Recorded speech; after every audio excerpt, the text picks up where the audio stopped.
Hey everyone, this is Patrick. Welcome to the Human Practices stream for CMB0. In this module, we're going to be talking about the social and ethical dimensions of synthetic biology. And so I'm going to give an overview of what we will be lecturing in the 4 lectures for this module, and your instructors later will be Este and Umar.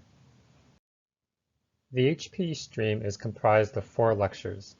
In the first 2 lectures, Este will give an introduction to bioethics, and talk about how the social and ethical dimensions of synthetic biology look. In the 3rd lecture, Umar will talk about science communication and public engagement, and this is very important because one of the biggest stakeholders for a lot of synthetic biology applications is the general public. And lastly, Umar will end off the SymB0 portion for the HP stream by talking about governance, specifically how governance affects synthetic biology in the form of risk assessment and risk mitigation. Now, I want to give a few pieces of advice to the people watching specifically the HP stream. So if you're an experimentalist like myself, it's very easy for us to neglect the social and ethical dimensions of the work that we do because sometimes it doesn't affect our work 1 week down the line, a few months down the line. But I want to reiterate and emphasize the point that the social and ethical dimensions of the work we do, this is not stuff that's just an add-on to the list of things we need to do.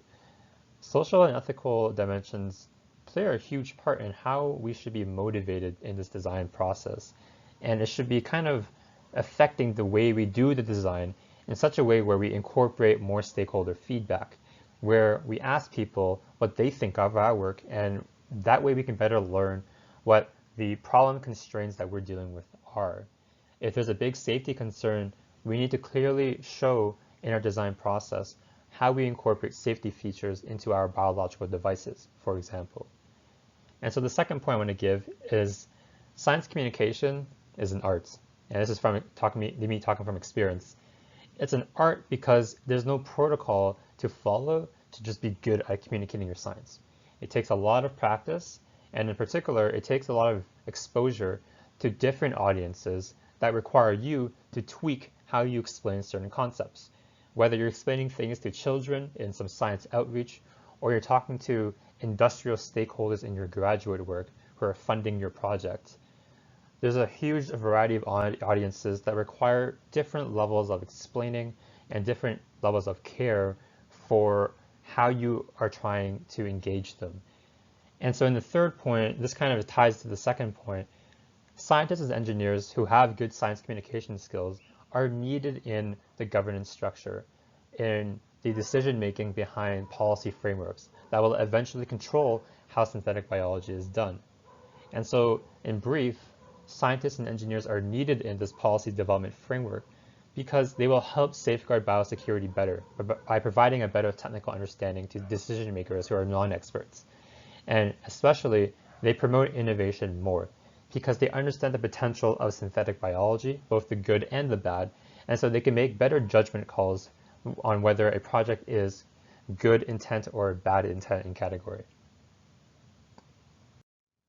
Now, you might find as you go through Este and Umar's material that they're really sparking your interest, or you want to keep expanding your knowledge of HP-related work beyond the lecture material in SymB0.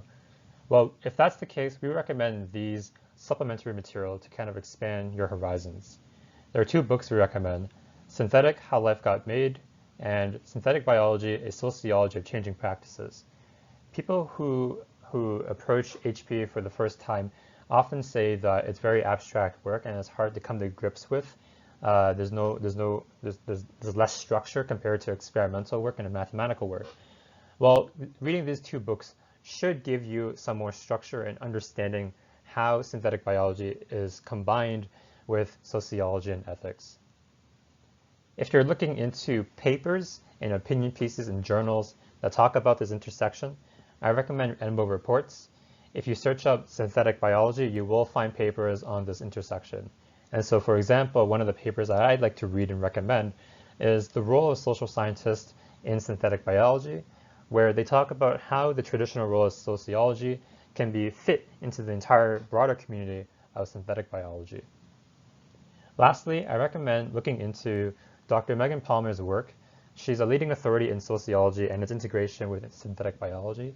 So in this link I have here is a list of publications that she and her team has worked with. So I direct you there to kind of dive into a bigger list of publications.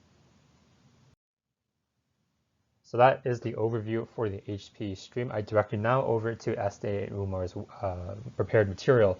If at any point you have questions, comments, or concerns and suggestions for how to make our content better, just leave a comment in the comments below. We look at it very frequently because we're a young channel. We're always trying to improve. So any comments you give on how we can improve things, we appreciate it and we'll take it into account. So enjoy, have fun with the content. Some of these material some of this material is being prepared can be very lengthy.